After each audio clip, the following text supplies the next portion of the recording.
અમારે ઓમ પુરી તાળીઓથી બધાઓ હાથ દુખાડ્યા આજે હોય અમને.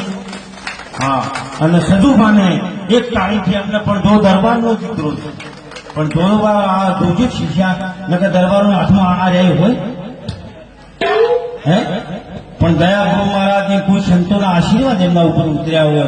જો લક્ષ્મીબા બેઠા ને એ પણ દરબારની દીકરી છે. જોજો વાળું કેવું મસ્ત સરસ ગાતા હતા.